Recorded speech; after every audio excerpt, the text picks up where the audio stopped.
Is now the right time? In the real estate market, sales are down, inventory is increasing, making it a great time to purchase a home. But is now the right time?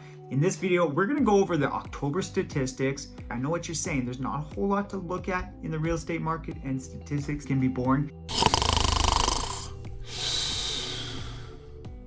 But numbers never lie, and I'm going to explain to you in this video why right now, as a home buyer, might be one of the best times to get into the market.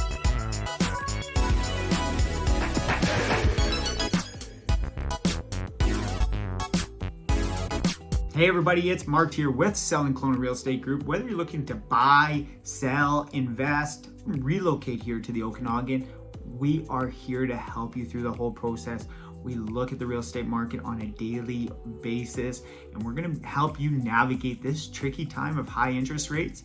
And comment stats below and you'll get an email as they come out in the weekly emails. Stay on top of the real estate market right now in Kelowna. And if you're looking to save some money on interest rates, on Friday is a video how to save 5% potentially on home purchases.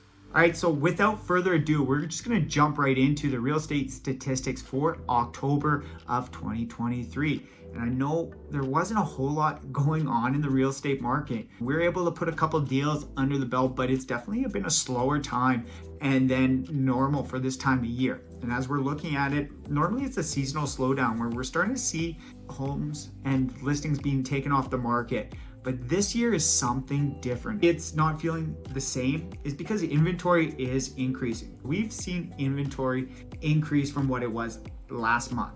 We increased 2% in the total amount of listings. We're now over 2,850 listings, and normally we're starting to see that kind of climb down and get down to 2,600 listings on the 10-year average. So we are actually above 15% on the 10-year average when you look at the statistics for the amounts of inventory at this time of year. The last time we've had over 2,800 listings, we have to go all the way back until October of 2019 to see this amount of listings in the month of October. If you just want to see this amount of listings in the general marketplace, regardless, August of 2020 is the last time we've seen over 2,800 listings. So this is really another shift, getting back from the low inventory times a year to higher inventory times a year, really putting it more into that balanced market, but now it's really favoring the buyers as sellers are holding steady and not really making any moves. Nobody's really willing to play their cards yet, and it's really that almost that Wild West stalemate and just waiting to see who's going to make the first move. That's a lot what we're seeing in the real estate market right now. So it's going to be interesting to watch, but definitely if you are looking to get in the real estate market right now, might be a good time to start navigating it and just seeing what options are out there, who's willing to play ball, and maybe you can get that property you need or want for the right price. All right, and as we're alluded to on it, we're definitely seeing higher inventory. So supply is up, but what's happening with demand?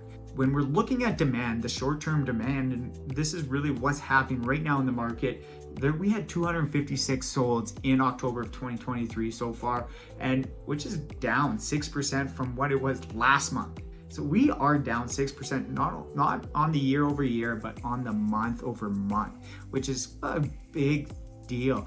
When you look at it on year over year, at the 10-year averages out at 475 sales a year. So we this year have just got around 54% of what the normal 10-year average is. Sales are down, inventory is up. We're not seeing a huge impact on prices. We are starting to see some prices, some people that are willing to negotiate, but a lot of people are just holding on and staying firm on their price points. A lot of that will likely have to do is the overall long-term demand. When we're looking at it, sellers are being patient and they're really just looking at the long-term market. They're not looking at the short-term demand, supply and demand. The short-term supply and demand is what we're seeing right now on the month over month and what we're seeing currently in the marketplace. But when you look at the sellers, they oftentimes will have the most rose-colored look at the market a different way and look at it in the aspect of is there going to be future demand? What's going to happen in 6 months? What's going to happen in a year? What's going to happen in 3-5 years? Real estate is a long-term play and it's not a short-term play. And a lot of sellers are holding firm on their price points from what I've been experiencing, even though it might be priced high and it might not be current market value, what you could sell for, people, they're not really giving on it. And for home sellers, just be patient and know that the long-term market, if you need to get out now, then you try to price it and play ball accordingly. But if you don't need to sell right now, it might be a good time just to hold off. The long-term value, it should be there in the future.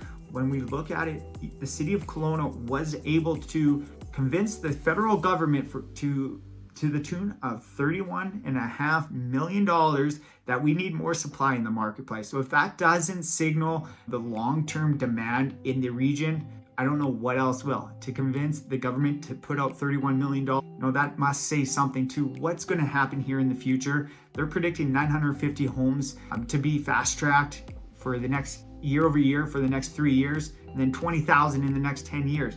So that will overall increase the supply, trying to create that a little bit more affordable housing and more housing option. But there's also the demand that people are looking to move here for, and we haven't really touched on that. For the buyer side of the marketplace, right now might be a good time to strike. And the reason why it might be a good time to strike is because there are sellers just waiting, hoping to get their home sold, and some will be willing to negotiate, some might not. If you don't try, you don't know what the situation could be. So right now with our buyers, we're looking at and striking, and not necessarily, we're not going to try and take advantage of anybody in a situation. We're just trying to match up the buyers and the sellers, the people that want to do deals then at the current market prices, and can we make a deal happen and go through? And that's the way we are able to do it. And it's not to say that anybody's getting taken advantage of. It's fair market prices. And on Friday, we do also have an option of a video coming out. So comment buyer below and subscribe so you don't miss out on this video coming out on Friday. But it is how you can potentially save 5% on your purchase price, to save you 5% on the purchase price, 5% on your monthly payments. It's going to save your pocketbook. So comment buyer below and we'll make sure you get that out, as well as the buyer guide. All right, so that's all I had for you this week. Now we're looking at the real estate market. It is favoring the buyers at the moment, but sellers, don't get discouraged. It's a long-term play. Think 5 years, think 3 years, think 2 years. Don't think about the short-term game. It will all play out the way it's supposed to be. If you're buying and selling in the same market, it's all relevant. It doesn't really matter if you're selling at 10% lower, but you're probably also going to be buying at 10% lower.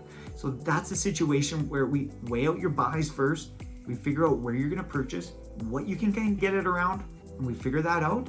And then we factor that into your pricing on your sale of your property. And it's definitely processes that will work. We've had a number of deals go through like that here in the last couple months, and it's something that you just need to work with the current system, see what's going to happen.